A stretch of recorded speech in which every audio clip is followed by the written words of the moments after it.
Yeah, we watched The Rain Man with Tom Cruise. Yes. This movie is a little bit older. Came out in 1988. Yes. I don't know if it aged well. Tom Cruise. No, not really. Well, with some Why of do you say the that, comments though? made, but I was gonna say Tom Cruise looking a little different. He looked a little geeky. In this, no, Tom Cruise was Dude, handsome. Okay, he Very was handsome. handsome. There were some moments I was like, okay, that's Tom Cruise. Some moments I'm like, damn, you kind of dorky. No, Tom Cruise now looks like Oh yeah, that's he shops at a Walmart. Kmart. Not Kmart. No, Walmart. Dude. Hey, Walmart sucks more. Yeah. That's awesome.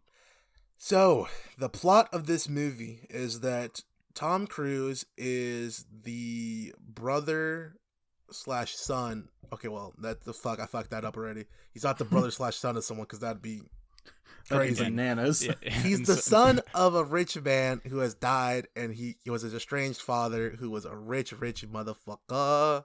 Yes. And he had millions of billions of dollars. He finds out he has a brother at the funeral and the will reading, and he realizes that his brother got all the shit. Like he gave all the money to the institution where his brother's at. Yeah, he got the $3 million estate. So in 1988, that's a lot. That'd be a lot more money now. That's a grip. It's like 10 M's, baby. Yeah, I'd feel like So what does he do? Doubled. Tommy decides, I'm gonna kidnap my brother and hold him for ransom. Oh yeah, right. Let's go. And wow, this movie did not do a good job of making me like this character one bit. Yeah, it was definitely. I think you're, obviously supposed to not like Tom Cruise's character. Exactly. Here's the issue with this, right?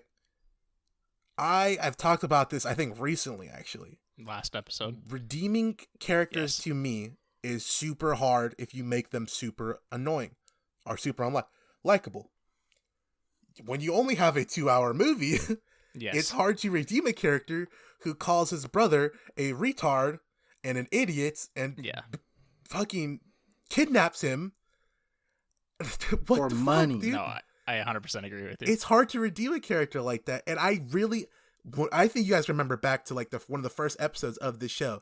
I hate when people pick on people who don't have the power to fight back. Yeah. Like when in Shooter, when like those people were messing with the little girl, and they're like beating her and like alluding to her getting assaulted. Not happy, and I was super happy when those characters got fucking killed or whatever. Yes. Yeah. That goes for the same in this. Tom Cruise was doing some very not good shit. This character was Charlie. Agreed.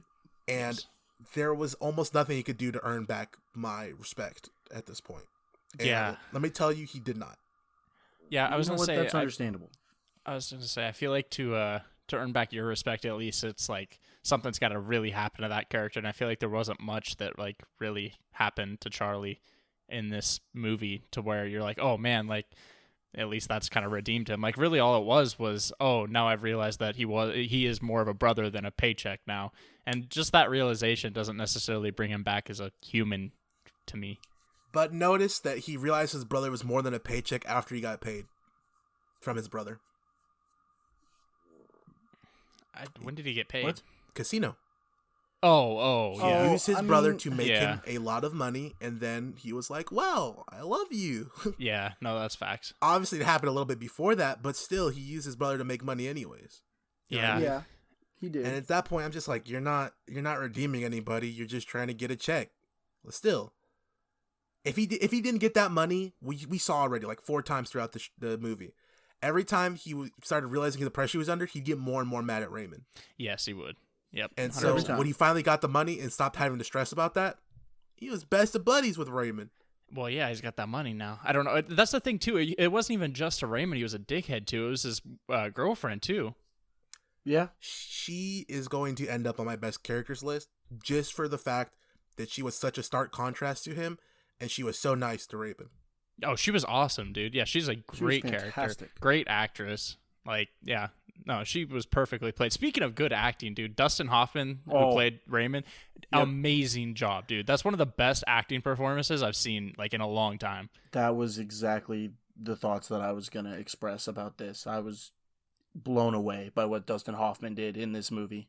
like, you know how hard it is to act as someone like with a mental disability to the point where like you're doing a good job but not offending people. Like now it'd be much harder than it was back then, obviously, but like I don't know how anybody watches this and they're like, damn, that really offended me, like as an autistic person. But like I feel like he really like just played that role super well, like, and he did it without like doing anything over the top or anything, you know.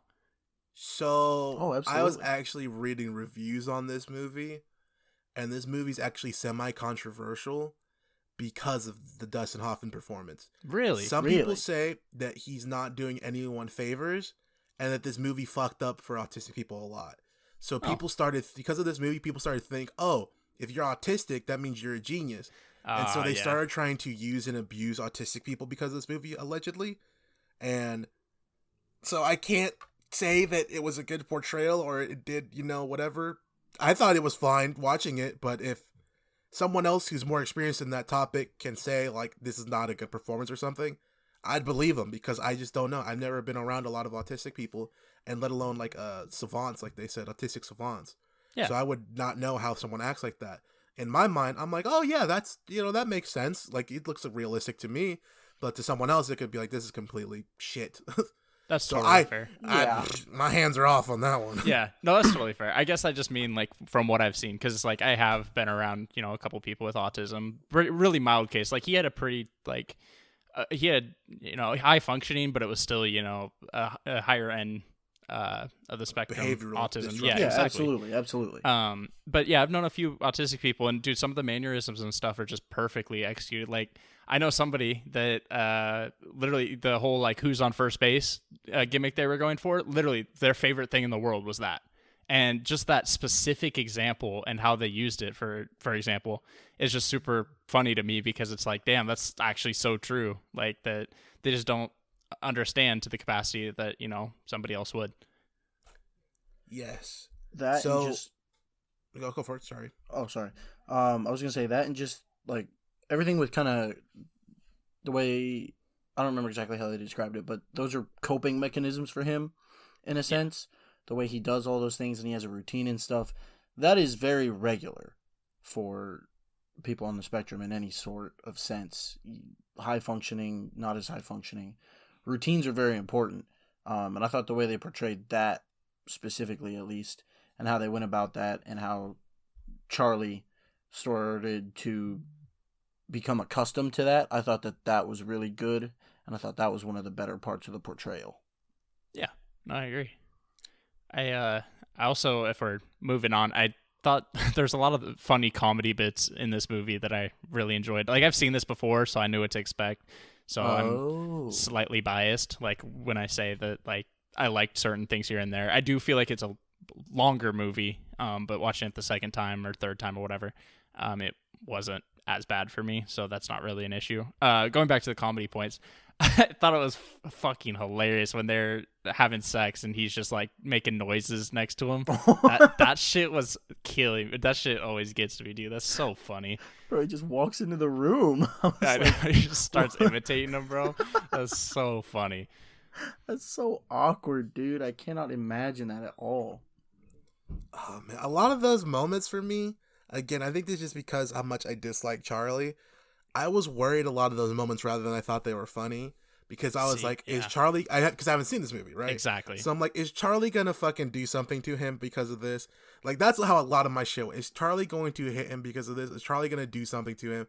And I was like, it was very much had me on edge, and I couldn't really enjoy comedy bits, if that makes sense, because I'm too busy dealing with this little dickhead Charlie. 100%. That's exactly how I reacted the first time I watched this too. I was more scared for that. But again, knowing what to expect, I was able to actually calm down and, enjoy the little things, no pun intended, of this movie. So like, I definitely have a different opinion on that kind of stuff. I definitely thought Raymond and Charlie were going to get the shit beat out of them at the casino. Oh, like, dude, yeah. I was like, oh my God. I was like, did Charlie just get Raymond his ass beat because of fucking cheating in the casino? Shit, he almost got Raymond chlamydia. Oh shit, dude! Oh my God, that too. I was like, man, get the fuck away from Raymond. Leave my dude alone. Oh, did you guys recognize her for saving that? No, that's the girl from Karate Kid. who is grown up and was in The Boys and also Cobra Kai.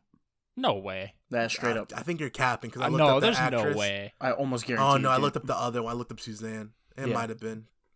I'm telling you, it was. I'll take your word for it. I was gonna say I will too, but I'm gonna look it up as we talk. So yeah, this movie was definitely a character piece for a character I didn't like enough.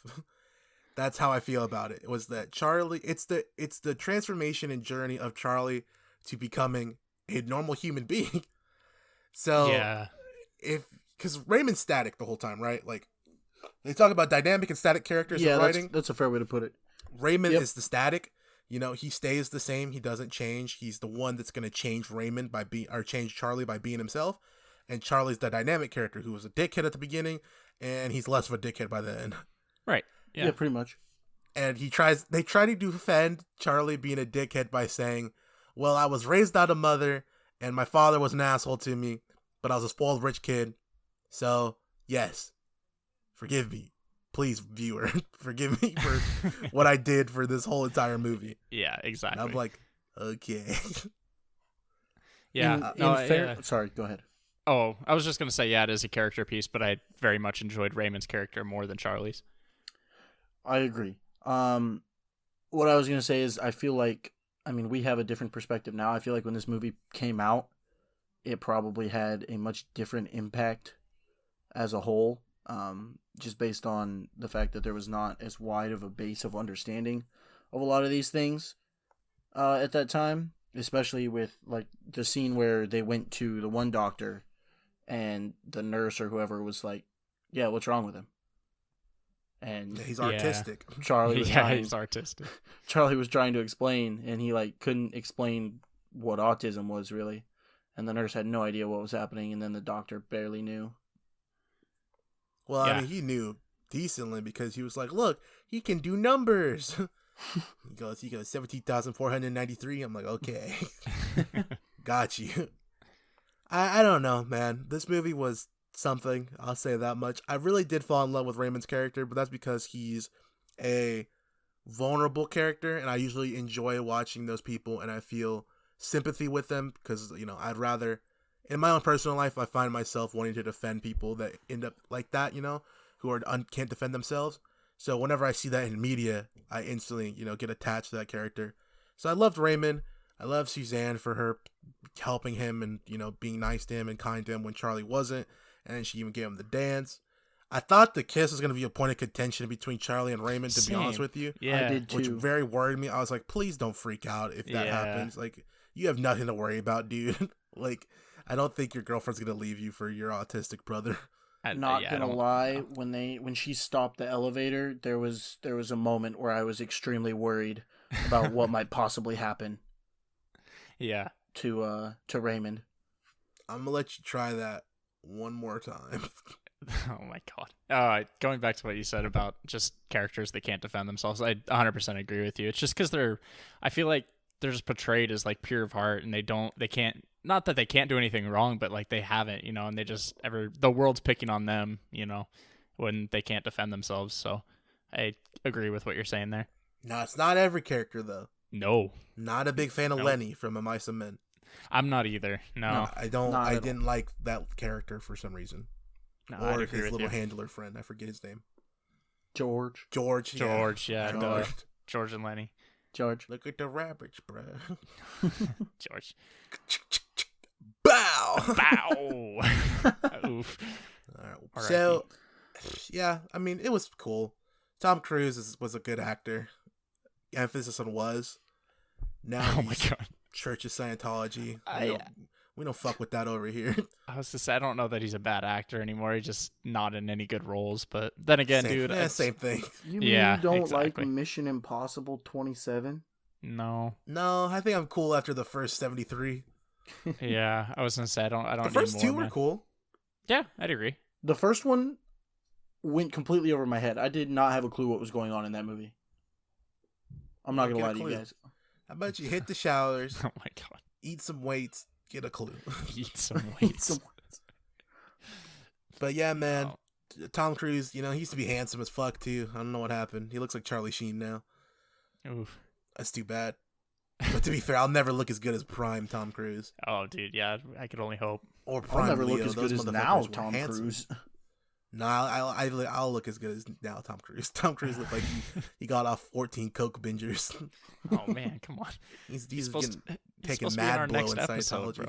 He's supposed to be in our next episode. We can't be. Yeah, Tom and Key. Oh my god. Oh fuck, dude. So I don't really got much else to say about this. I think we pretty much discussed everything but the plot line. But I can tell you the plot line, it's 2 halves. The first half is road trip. Okay, well, it's really 3/4 and 1/4. 3/4 road trip, 1/4 custody battle. The end. 1/10 Kmart sucks. I also think Kmart sucks until they got a good sale.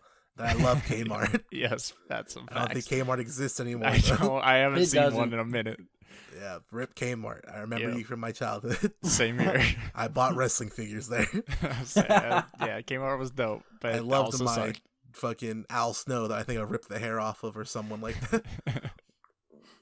But yeah, so I think that's all we got for today, right? Any other comments from you two? No, I don't think so. Shout out to this movie. I did enjoy it. I greatly enjoyed this movie. If you notice something different today, the audio should be sounding much crisper. We hope. Much more lovelier. Because we got one complaint, and what do? We come back, we revamp our whole shit, baby. Yeah, exactly. Keep them complaints. Keep them complaints coming. They help us. Whatever, if it's complaints, it's criticism, whether you just say you suck a poo-poo, caca, pee-pee, whatever, we'll take it all. We'll listen. Yeah, 100%. Yeah. So yeah, hopefully this sounds better, and we'll consistently put out videos in this quality now and podcast episodes in this quality. So no more excuses. Tell your friends about us, okay? Yes. Yeah, our audio's good, our content's good. We're pretty too, even though we don't show our faces. Yeah, yeah. Yeah. So before we wrap up, we got to give our ratings for this movie. So I'm going to be honest with you. Despite what I said, I still think it's an okay movie. I think it's fine. So I'm going to give it a 6 out of 10. I think I like it better than Black Widow. Hey, fair enough. I would hope Tristan? so. Me, I'm going to give it an 8.5. I thought that the acting in this movie was very good. Despite what we said, I think the overall idea of the plot was, while at this point we've seen it plenty of times, I thought they did a good job with it.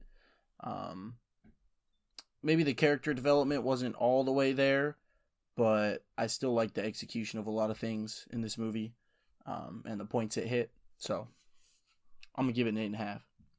Yeah, fair enough. I think my score would have been lower on the first watch than it is now, but I am also going to give it an 8.5. I genuinely really enjoyed it on the second watch. Yeah, it's the same thing Tristan's saying. I really like the acting. I can understand after what Enrique said that some people might be offended by it, but I didn't. I mean, I have no reason to be, so I did enjoy it. Yeah, no, I like the plot line. Again, character development could have been a little bit better from Charlie, but I think they did a good job with this one. So, all right, I'm gonna let you try that one more time. I think you meant 6.5. But besides that, so that wraps up this week. Next week we'll be back with you guys for some Locke and Key. Yes. Yes. Locke and Key season 2. Let's Kenzie get kind of kinky. Oh, no. She already was, dog. Yeah, but she's getting more now because now I think she's actually, for shoot 18. For shoot 18, you little sick sure bastard, Mbappe. You sick son I of a forgot bitch. about Mbappe, bro. Mbappe. Scott with Oh a my 1T, God. you sick son of a Mbappe. bitch. Dude, I forgot we fucking called him Mbappe, dude. That's awesome. Oh man, yeah, I remember bits a year later. Holy shit, that's awesome. Fuck Scott with 1T. All my homies hate Scott. Well, he's the best ship for her so far. That's facts. That's facts. The other dude turned out to be. No, I don't like Gabe, and I don't like the fact she said, "Why don't we have a polyamorous relationship together?" That was bananas. Scott said it's either me or the highway. She said, "Well, I'm gonna sir. catch you later." Then he said, "Okay." Yeah, now she's dating Dodge. All right, so we've been the Binge Boys. I want you guys to remember that my name was Enrique. My name was Eli. My name is Tristan. And I want you to remember that Kazuchika Okada is the winner of the G1 Climax 31 and will be competing with Kota Ibushi in the G1 Climax 31 finals for a spot at Wrestle Kingdom.